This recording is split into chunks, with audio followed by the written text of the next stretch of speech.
Yo, parish orphans and retrogrades. Today's episode of Rules for Retrogrades is an update from the Synod on Synodality. As you know, it's bad news. We'll be updating essentially for the Monday and Tuesday sections of the Synod. That is yesterday and today. There's been enough news to go around, but we decided not to go yesterday. We figured gather all the bad news scrapings like barnacles from a ship from yesterday and today. I promise, as I promised before, I will go live if there's anything that's singularly big. A little bit ago, Michael Haynes reported that he asked this question to the CELAM president. That is the Amazonian Rite person who's in charge of making this new Amazonian Rite. Cardinal-elect Jaime Spangler, about when can we expect the Amazonian Rite? And it was at the Synod presser, and what I want to remind you all, just so that it sticks in your craw as much as it does mine, think of it this way. As Pope Francis is really disabling, diswiring, disconnecting, destroying the TLM Rite that we've had since at least Gregory the Great, that we love so much. You know, the main sort of only longest lasting single rite of the Roman Catholic Missal. They're creating this nonsensical Amazonian Rite. And here's what was asked. Just make sure you can hear this. At that time in Here's what Michael Haynes asks. Michael Haynes for LifeSite News. To any of the cardinals elect, congratulations, first of all. Tell me if you can't hear this, if you're just sitting there listening to silence, say it in the chat box, retrogrades. Cardinal Hollerich spoke earlier this week about moving from the pyramid-style exercise of authority to a more synodal one. I wonder, could you give an idea of what that might look like in practice? And also to Cardinal-elect Spengler, as president of CELAM, could you give any update or further details about the Amazonian Rite of the Mass? I know Father Briganti mentioned to Vida Nueva a few weeks ago that it was going to begin a trial phase. So if you had any further details on that, that would be wonderful. I don't speak English. Dan, can you? I'll skip to the English translation. So at the moment, we are talking about the possibility of an Amazonian Rite. It's a ritual. It's true that we have communities in several areas where it takes days, weeks, and even months or years even without people being able to celebrate their Eucharist, to participate in the celebration of the Eucharist. It's true that in the current context, particularly in Seama, there is a group that has been working on the possibility of having a specific ritual for the Amazonian region. This is a fact. On the other hand, there is also something that says the following guidance. Today in the Latin Church, we have the Roman Rite. And Roman Rite must be enculturated in the different realities. This is funny. I'm just pausing right here. The Roman Rite must be enculturated in the different realities. Even the contextualized language that they choose, the diction, is ridiculously relativistic. It's relativistic. It's absurd. In different realities, because you live on one continent or another, you have a different reality. We need more volume all the way up. Okay. This makes no sense. I'm going to go back to Cardinal-elect Jaime Spangler with a weird woman's translation, which makes it sound like he's some sort of fruit boot dude. You know, I mean, it's just odd having a woman translator for a male cardinal elect. Just odd. But so they're saying, you know, so far that I guess it sounds like the debate. Remember from the Amazon Synod 5 years ago? That really got covered up, and now we're revisiting it. It was supposed to be women deacons, which was connected to the Amazonian rite somehow. Well, now they're saying, well, in this woman's voice, Jaime Spangler is saying, you know, we need to enculturate into all the different realities the Latin rite of the Mass. You know, so they can do their South American, whatever, rain dance sort of, you know, darkest Peru, Pachamama, hideous bitch goddess enculturation into their reality, because that's their reality. So we need to see whether or not it makes more sense to do a whole new rite, an Amazonian rite, or just let them really, really, really defile with their, you know, heart of darkness ways, the Latin rite. Because we like both options, is really what they're saying. We like the option of a brand new, absolutely modernist Pachamama sham of a new Amazonian rite. I mean, I'm reading the subtext here. But we also like the old way, which is just taking the Latin rite and defiling it and making it foobar, making it absolutely unrecognizable. Personally, I think that we can explore this possibility in a more in-depth manner, that the Church herself provides in terms of enculturating the Roman rite. Of course, this requires a special... Defile it more, she's saying. We need to explore defiling the Roman rite more with these, you know, armpit country, third world country, in the name of the Amazonian region, people that don't, you know, in a lot of cases have running water or electricity. We need to look to them to be the leaders of defiling the Latin rite Mass more before we just give them their own rite. But we also like the idea of giving them their own rite. And an attention on the part of the involved parties, and also a readiness to find a way, a journey. Talking about the Amazon, how many peoples do we have here? How many cultures? How many different languages? Who cares? Finding a rite Not me. that can be typical of that region, a new rite. Well, I think...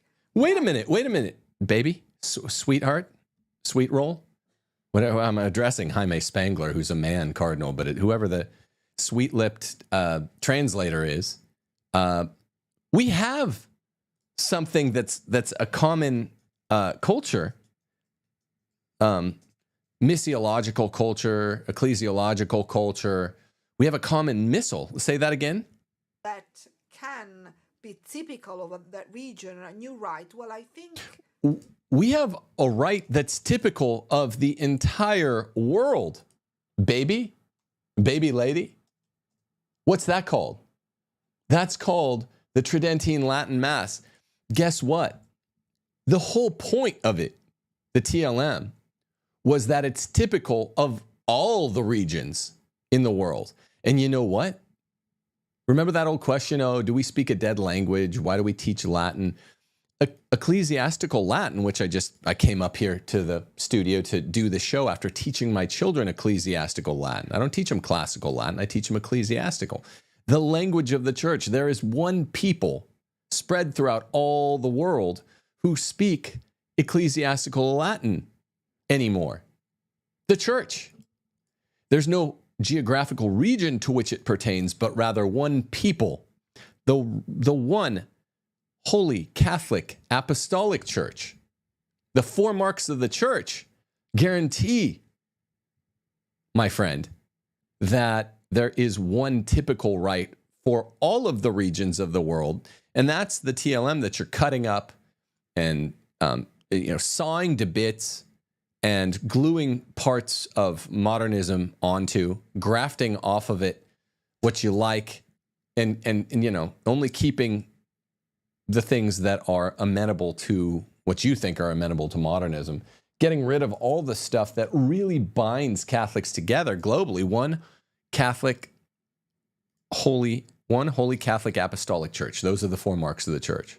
It's one, and it's Catholic, lowercase c, means it's for all the regions of the world. The region of the world that we care about is all the regions of the world that are Catholic. So this regionalism business, where they're talking, look, I'm the #1 fan of subsidiarity in the world. Subsidiarity is the Catholic teaching on political power, how polities are supposed to be divided. That's local. The church is not subsidiarian. The church is one Holy Catholic Apostolic. It's global. And so is its mass, so much so that we retained the one language that no one else in the world speaks anymore in any other part of the world, the Latin, the ecclesiastical Latin Mass. That this could be easier to find enculturation ways to enculturate the Roman Rite rather than the other solution. And by way of conclusion, I remember the other solution she means is fabricate a whole new Amazonian rite out of whole cloth. Let's just destroy the Roman Rite even more. We didn't do that enough in the 70s. During the Siama Assembly, we had a Eucharistic celebration in which some indigenous people served at the altar in the different functions. And we followed the Roman Rite on that occasion. What are you talking about? The opening of the Amazon Synod? Remember that little sham? That little blasphemous sham in the Vatican Gardens? I think they're talking about something that happened during the actual Amazon Synod. But remember the opening of that Pachamama? Where indigenous peoples got to do their heart of darkness thing. Look, we pray for everyone. We're Christians. We love everyone, right? We want to convert all the world to the true one Holy Catholic Apostolic faith. But we don't need to be looking to darkest Peru or like the Andes or Chile or indigenous peoples who struggle daily to get clean food and clean water. That, think of I don't know. Remember that pyramid of survival? They don't have the tools to be dictating to us at the top of the pyramid. The most abstract, abstruse skill building is probably how to come up with a proper missile for the one true faith. These are people that worship the hideous bitch goddess called the Pachamama, and they still think they're Catholic. And the leaders, this, I guess, Jaime Spangler, what is this? Half German, half South American. That sounds a little fishy, doesn't it? Can anyone say DARPA? Jaime Spangler, Adolf Martinez, let's call this cardinal-elect Adolf Martinez, is saying, look, we need, from the very, very, very first world country of Germany or other first world countries of Northern Europe, we need to be looking at these people that still quite aren't sure how fire is made. These very, very indigenous, very, very prehistorical peoples who worship earth gods and goddesses. We need to look to them to teach us how to make our faith more polytheistic. That's what they're really talking about. And Francis said this right before the Synod began. This Synod. Now we're looking back 5 years to the Amazon Synod, but right before the Synod on Synodality session began on October the 2nd, he, a week and a half ahead of this, he said, basically Hindus worship the true God. They're polytheists. This is true religion. We can't say they're wrong. We can't say we're any more right than them. Same thing with these indigenous, pygmy people, like 4'6" people from the heart of Peru or whatever it is. They worship the god of whatever, goddess of spear throwing, provide us with lots and lots of kills, with lots of prey when we throw spears at things, and we, give us clean water for once. We're going to pray to this demon goddess, Pachamama, who they actually brought into the Vatican to worship, to be worshipped at Mass, Remember this. That's the Amazon Synod. That's the most noteworthy thing that happened there. The most noteworthy thing that was supposed to happen was they're going to make lady deacons, which can't happen. We're going to talk about that later because there was news on that yesterday. But what ended up happening is actual false god worship inside the Vatican gardens, and then they brought that Pachamama hideous bitch goddess statue into one of the churches. And remember, this was right around the time this was happening the weekend I left Taylor Marshall's channel. You know, we had the Pachamama dunker. What was that guy's name? Alexander Teshugul? Yeah. Yeah, thank you, Alexander. But the indigenous ministers, seeing the indigenous ministers doing what they were asked to do, probably not in the way we are used in our own realities. There's that word again, realities. We're seeing them do this polytheistic stuff that we've been told in our own reality, our own Western white reality, that polytheism's bad. But Francis is here to say, look at the brown people of the world from third world countries, the indigenous peoples of the world. That's just part of their reality. And we want to bring that into the one true faith. I mean, this is outright polytheism. And Francis said it a week and a half, 2 weeks ago, so I don't know why I'm shocked or you are. Was really something striking, the dignity, the reverence, the attention, the care, the way in which they were carrying out all the necessary actions was so remarkable. Being a part of this, right, I was so struck by this dignity, a dignity which sometimes we miss, we fail to notice, to realize in our celebrations, as solemn as they may be. So I was... Well, here's why, sweetheart, Sugar Plum, that, and it's weird because, again, this is Jaime Spangler with a woman's voiceover. Here's why we fail to note or reconnoiter the dignity you think is endemic to all of the, unwashed masses of the most third world places in the indigenous regions of the world, like the Amazon, because they are polytheists.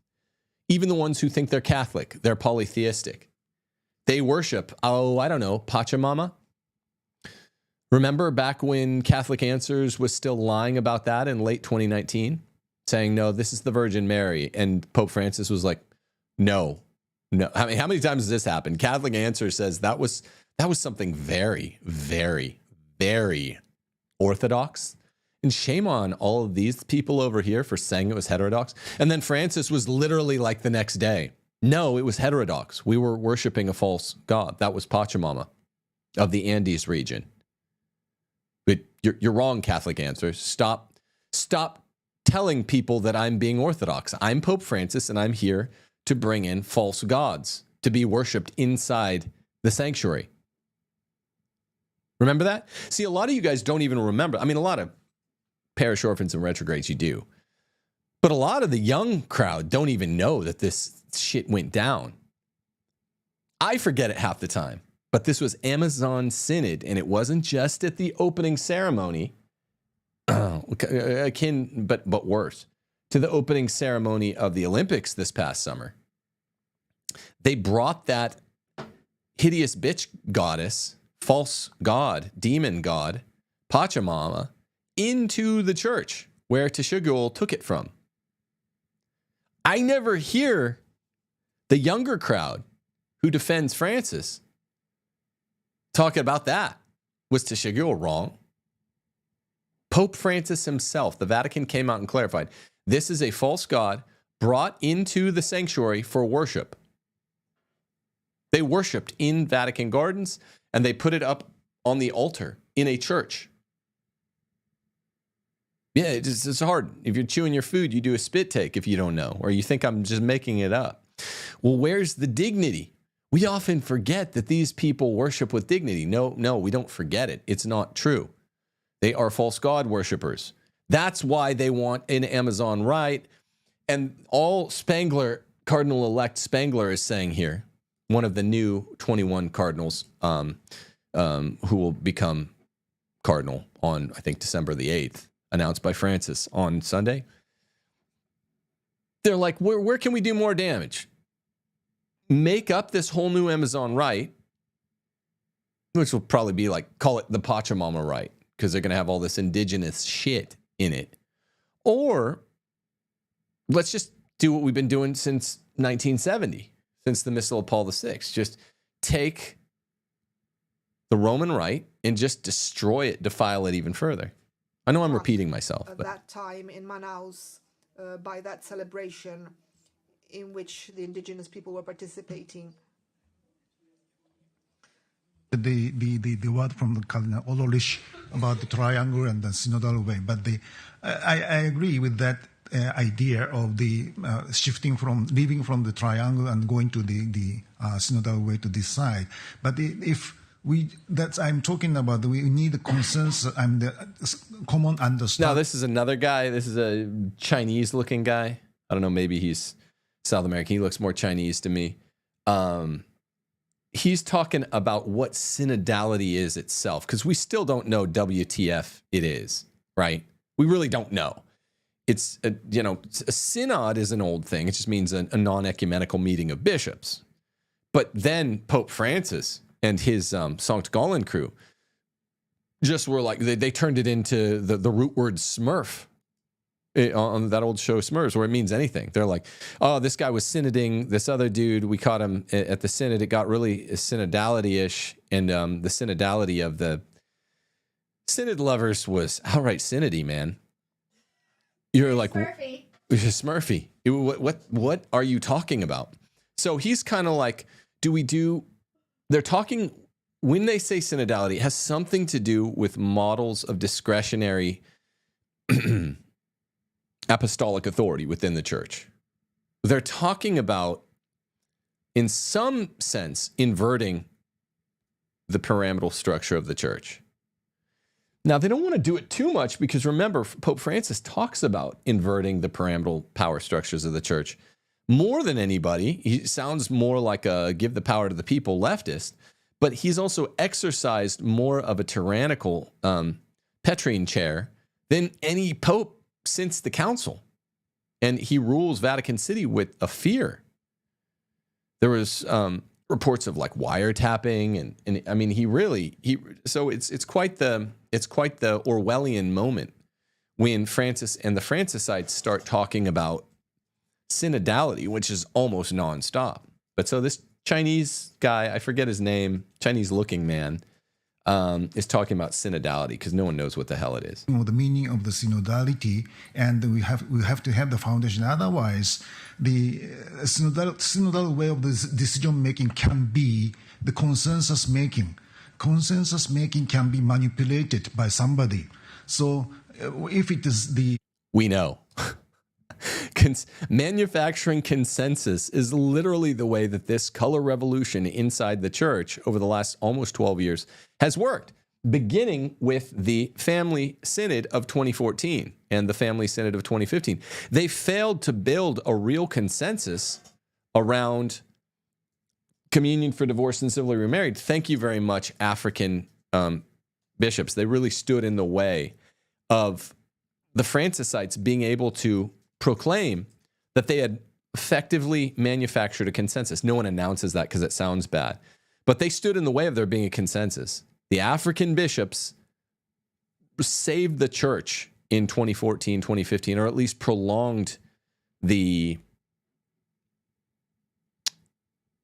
Orthodoxy, stayed the reigning heterodoxy, at least in Francis's pontificate, for a couple of years. And then Amoris Laetitia came out, whereby Francis said, I don't care about the fact that the African bishops, together with Cardinals Burke and Brandmuller, they pretty much kept me from looking as if I did manufacture a real consensus, and it was kind of obvious what was going on at those family synods of 2014 and 2015, the twin family synod.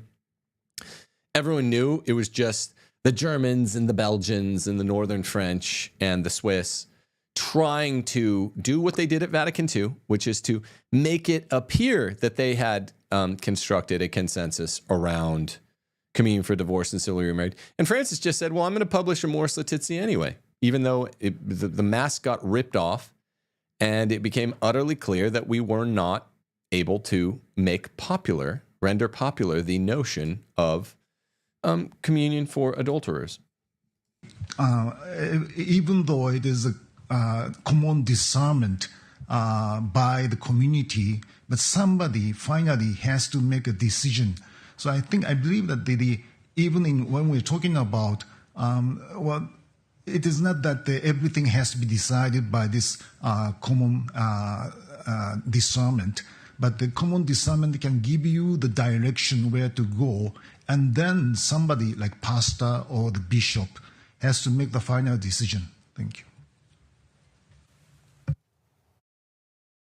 Okay, so that's the first part of today's show. Is you had two synod prelates saying, basically, we're not sure if we're going to do an Amazon rite or just Amazonianize, means further defile the Latin rite, but we're looking at our options here. And then this, I'm sorry, I don't know his name, this Chinese-looking man, synod father, I guess, saying, hey, synodality means we're still not sure.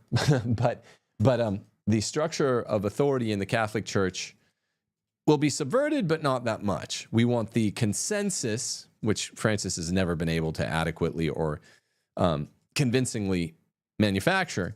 We want that consensus to inform his decision-making, which is more how they would characterize what happened 2014, 2015, 2016 with communion for adulterers. That's the first half of today's show. Now I want to get to women deacons. But before so, let us discuss how you can support this show if you want to, because we get a lot of requests. Number one, like and subscribe to this video. We just need people to do that because we want to get to 100,000 subscribers. Kind of the common goal. We're on our way. Please subscribe to my channel if you aren't already. Now, if you want to support the channel, do so on Locals, or you could, if you want to support just me or my family, because lots of people know our story, Abby's story in particular, that's different. That's click donate on timothyjgordon.com. But Locals is how you support the show specifically, or my work. We have an interesting opportunity we're going to be announcing in the next month to help people, particularly with our patriarchy work. If you want to support us in another way, take our live classes. Last night was the first Book of the Apocalypse live class. Tonight is the first, I think it's the third or fourth time we've offered it live, but not for a year or two. The first live course offered by myself, taught by myself on Aristotle's ethics. What I can promise you, this, I don't promise big very often. If you are an adult Catholic and you haven't taken Aristotle's ethics, it is the most important single class for you to take, not for credit, or you don't need it to be from a community college. It's what I was doing my dissertation on when Abby was born, when I was beginning work on when Abby was born in Rome. I am in a doctoral program, going slowly through it, and it's on the ethics. So when I teach a class on the ethics, it'll be more valuable than if you had taken it at a community college or a university. And we do it in 10 classes, the 10 books of the ethics. It's absolutely for your life, not for your CV or your resume, but for your life, the most important class to take. That begins tonight at 6 o'clock. It's live. We'd love to fill out more seats. A couple times we've had 200 plus seats in the live class. We have plenty of room. So take this class. If you don't want to join live each week, it's only 10 meetings. And I can teach the entire system of Aristotle's virtue ethics, the basis for action theory. You will understand so much more about not necessarily your faith, but about how your faith teaches that virtue is habituated, how human beings work, what our purpose is moral, how does our intellect play a role in that. It's the most practical class I think you could ever take. Starts tonight, and you can watch the recordings even if you don't tune in live. So go to timothyjgordon.com and click enroll for that one. It's really important. Tomorrow night's our ongoing marriage seminar that taught by me and Steph. That'll be our 5th class tomorrow night. That's going so well. Now, if you want to support yourself, you're probably not going to be able to get out of your blue state and get to a red state before, what's the election, November 5th? Is it the 5th, Stevie? You're probably not going to be able to get out before November the 5th. But you can be underway. Stuff's going to start happening. I'm wondering what the October surprise is. We already had a couple August and September surprises. And I'm wondering what they're going to do this time. So you want to be someplace safe. Get out of your blue state. Get to a red state today. Go to realestateforlife.org. It's what I did. I went from the bluest of the blue to the reddest of the red. And it made a huge difference in our QOL, in my family's QOL. And we just feel safer every day. It's prettier every day. It's more peaceful. It's more fun living in the forest where you're just driving around through forest into town. I love it so much. Go to realestateforlife.org.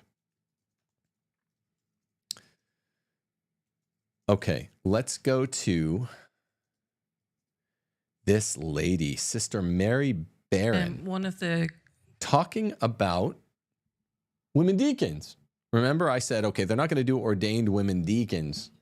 I told you a year ago they weren't going to.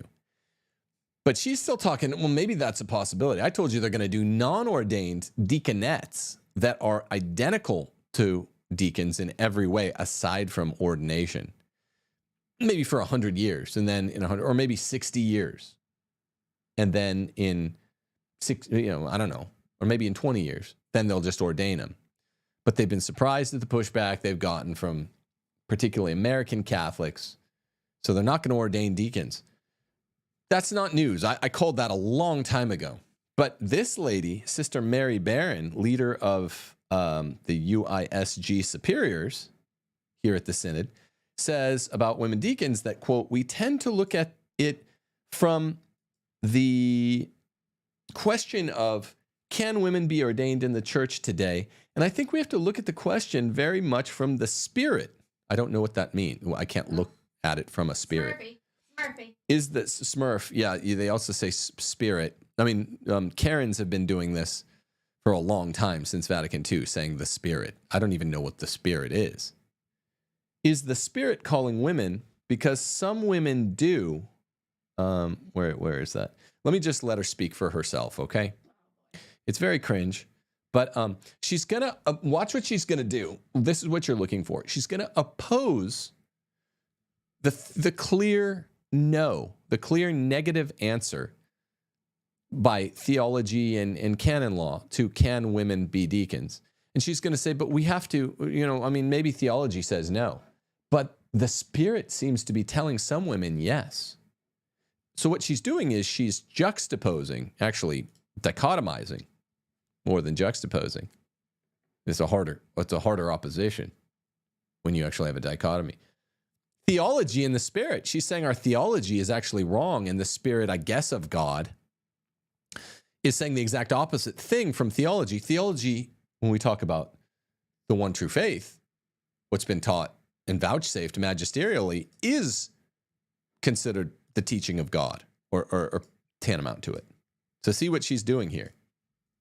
I think one of the calls from this synod is to share the possibilities that are open to women for governance, leadership roles within the church. And there are many good practices from all around the world of women who are actually already, I was at the table this week with a chancellor in a diocese who's a woman. So there are already, but we're actually quite ignorant. Who is a woman?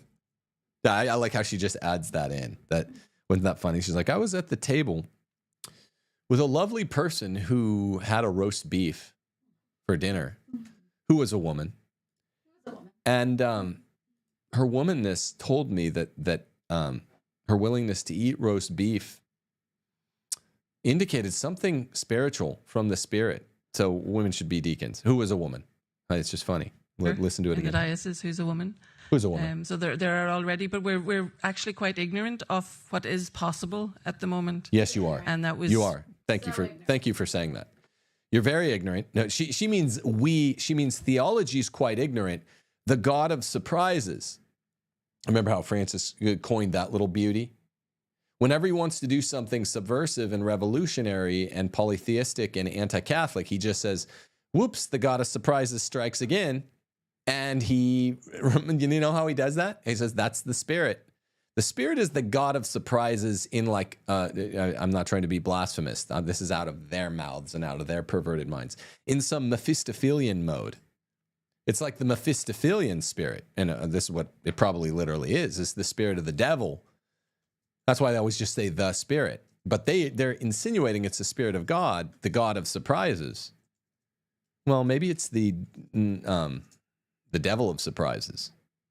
God doesn't surprise us in faith and morals. That's the number one teaching of the Catholic magisterium, the meta teaching. There's no surprises on faith and morals. There's a list actually of the possibilities that exist and that we should share that good practice and learn from each other. And I think somehow the role of women within the church in certain societies, they can assume fuller leadership roles, whereas in other societies it can be much more challenging, and that's a cultural question.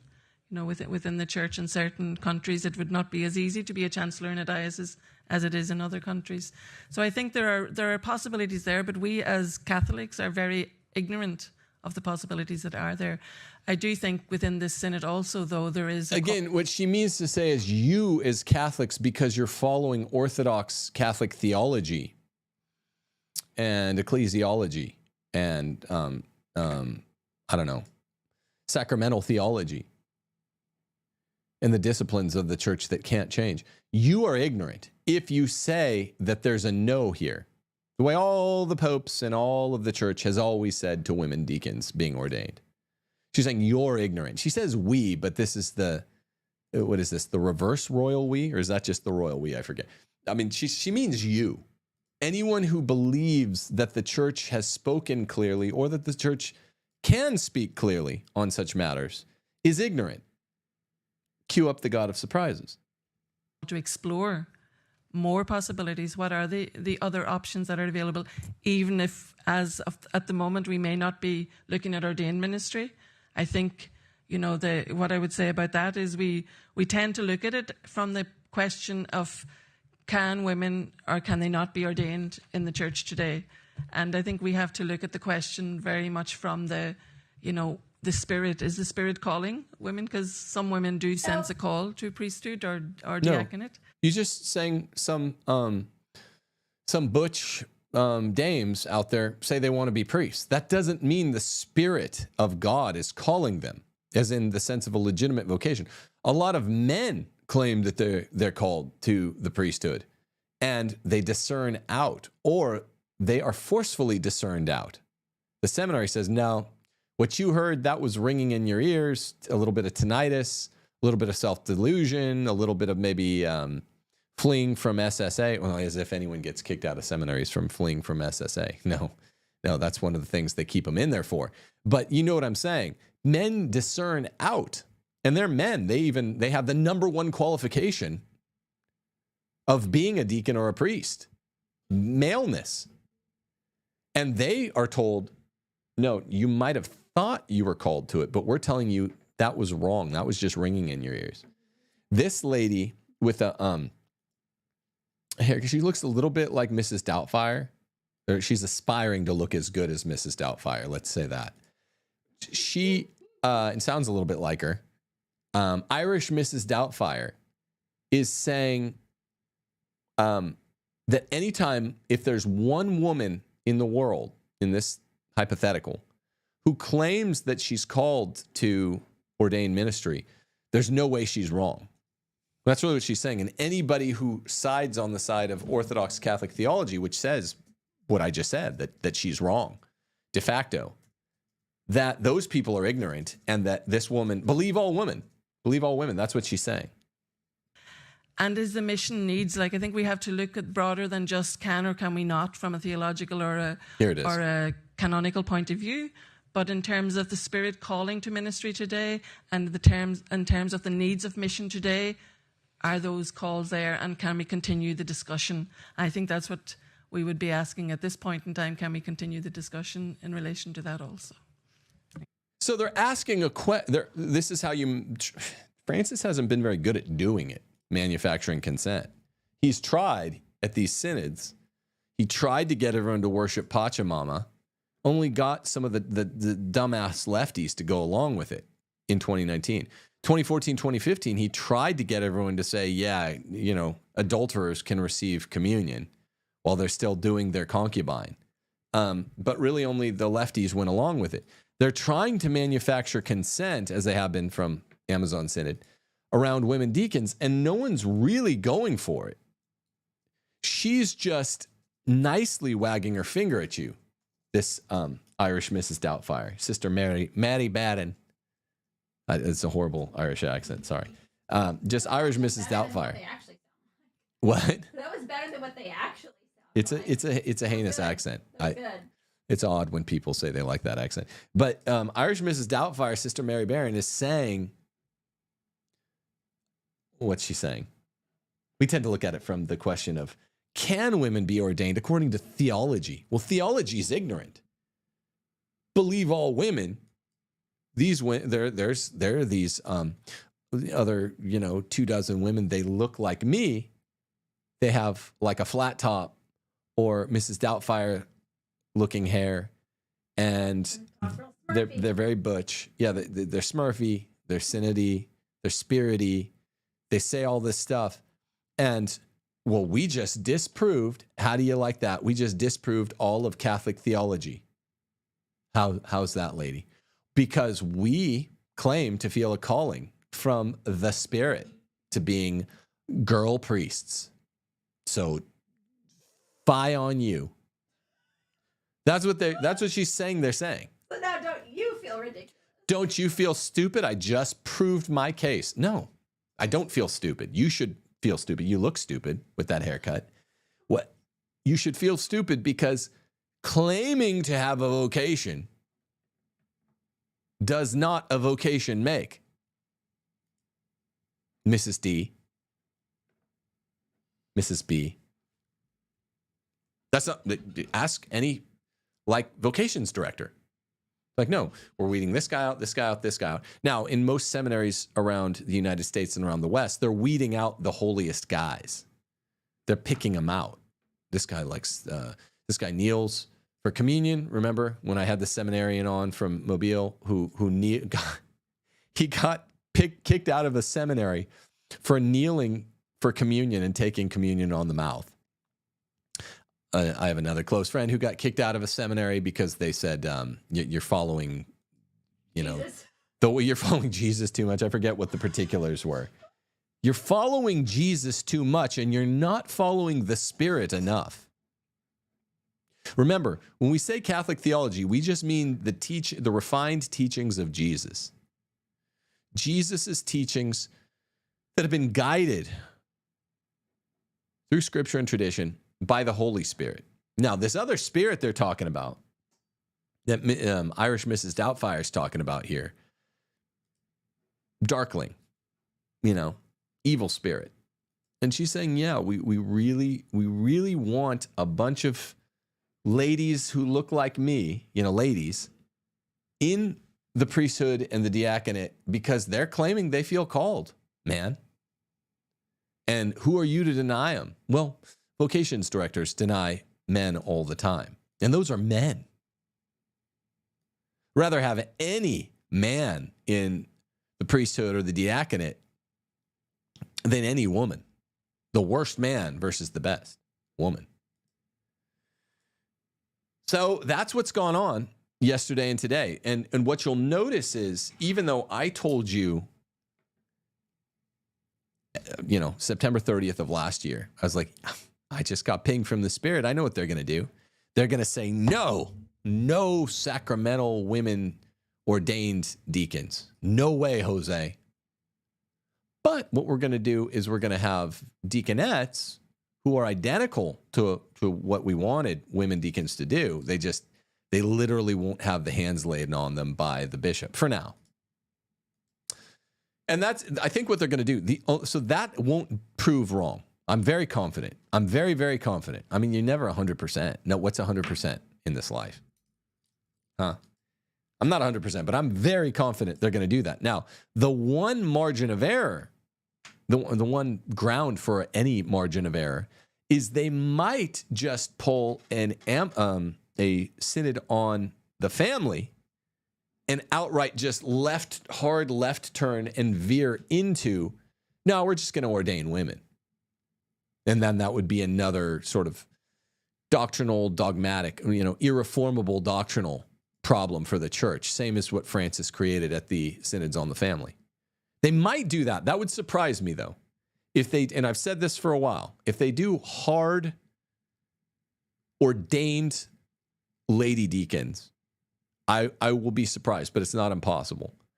What's, I think, impossible at this point is them doing nothing new with women. All of this talk, all this time biding, all this consensus manufacture, they're going to do something. I just don't know when. Because I'm always the first one to point out, I thought it would be done by now, to be honest. I thought they would do it in between October 23 and October 24. I was expecting something in September.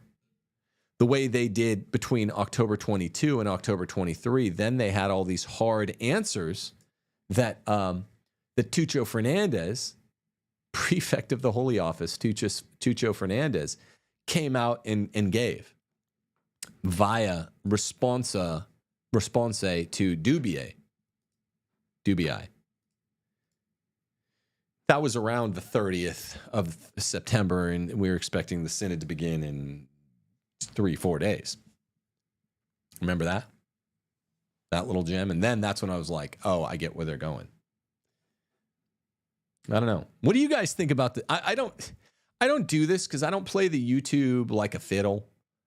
But I really do. I am curious. What do you guys think? What do you guys think of all this? I mean, what are they saying? Steffi? Oh, not that again. Not that again. For the last time. For the last time. The reason that Francis was outed as what he is, let's just say that, is because he was using as his chief brain trustee Cardinal Walter Casper, one of the Sankt Gallen Mafii, OC, who was reading Eastern Orthodox sacramental theology to allow communion for the divorced and remarried. That's how not all the Orthodox allow it, but the Orthodox that allow it, they do that. The foro interno. Also, one of the God of surprises I'm half expecting from this synod is you guys can use artificial contraception, like he said in February of 2016. That also is being modeled and has been modeled since 1930 by the Eastern Orthodox. When you might not know your own history, Eastern Orthodox friend. No, I like Orthobros. You guys tend to be cool guys. A lot of Catholic influencers tend to be kind of cucks. I get along better with a lot of EO influencers. That doesn't mean I'm going to go become EO. I just wish you guys would become Catholic. I wish the Catholics would become more manly. Man up the Catholic. Help me man up the Catholic fold. A lot of the EO bros are cool guys, but you might not know this. Before the Anglican Lambeth Conference of August 1930, they'd had one each 10 years from the turn of the century, 1900, 1910, 1920, 1930. No Christian, Catholic, Orthodox, or even our bucktooth friends, the Protestants, the kind of bucktooth inbred relatives at the Christian family reunion, we sort of let them in. We let them in after we've closed the free bar, right? And we say, hey, we don't let them look at their cousins, right? Even the Protestants and the Orthodox in 1930 had not ever allowed contraception. Did you know that? For 1930 years, neither of there are only two types of Christian that go all the way back to Jesus, Catholic and Orthodox, right? For 1,930 years, correct it for Jesus's life, right? So whatever it is, 1897, 1897 years after Jesus died on the cross and resurrected. Contraception was not allowed, nor was it allowed during Jesus' life for Catholics or Orthodox. And then for Protestants whose religion is like, you know, 100 years old, a couple hundred years old, in many cases, in the oldest cases, 500 years old, their religion is man-made. It goes back to, you know, the early Enlightenment, the 1500s. They didn't even have contraception. All of the, you know, holy men of the Reformation, you know, they're just renegades.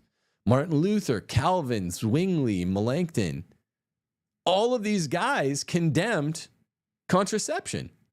Did you know that?